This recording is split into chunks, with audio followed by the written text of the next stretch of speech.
So someone actually asked me which of the pre-Christian anti-tyranny adversarial myths do I associate with the most, and which ones do I feel a connection with.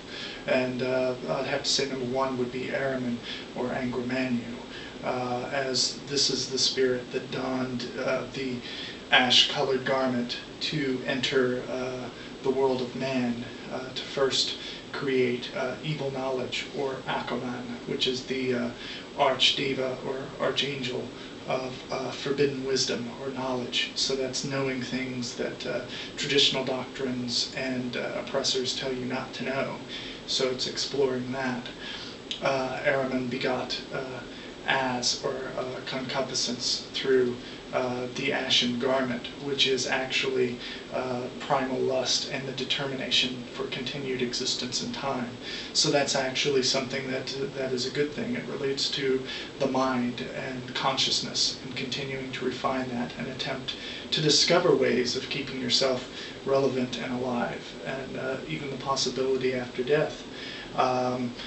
Ahriman really in that aspect meant the most, and that's it kind of has a primal aspect of the serpent, the toad, and all these elements. And then you have the higher elements of the fallen angel aspect, or the more beautiful aspect. And when I say beautiful, I mean higher articulation, intelligence, so forth. So it's able to perceive the loftiness of self-deification and that type of perception, but also the infernal depths of rebellion and primal lust and willed self-development.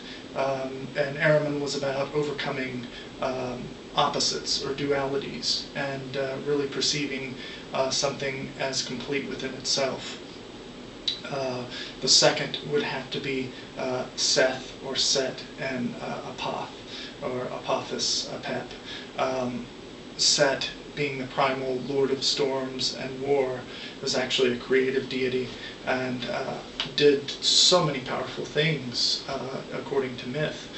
He was also a primary antagonist of the sun god, and held a lot of power in his word and desire. One of his primal forms, if you compare collective mythological notes, is Set and Apophis had a enemy, or not an enemy, but a guard and sort of soldiers, if you will, known as Seba or Metshu Beset, which is the children of rebellion. And that really connects Set and Apophis as the same force. Apophis would be the primal aspect, while Set would be the higher articulation, the intelligence that later utilized the sun for its own purposes. Apophis really wanted to devour the sun, really wanted to consume that light. That's why it attacked it, and to bring things to a primal state. Tiamat, or Tiawath, is also a powerful foundation for my vampiric work, which I don't really speak a lot about. But Tiamat is one of the first adversaries, but also the creator.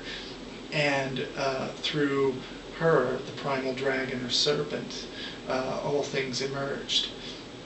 And then if you look to Nergal, the god of war, of pestilence, of death, but also a powerful deity, one who created and destroyed.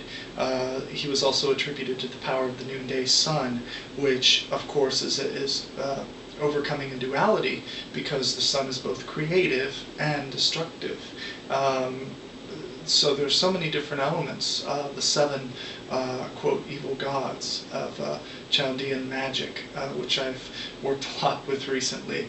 Those avenues as being powerful adversarial types that cause intuition, instinct, and sharpening the senses in those areas. Those things right there mean everything in determining your magical view.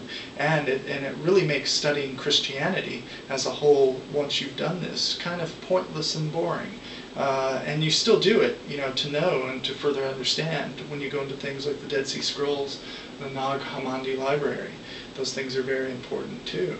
But as in terms of pre-Christian, there's a ton.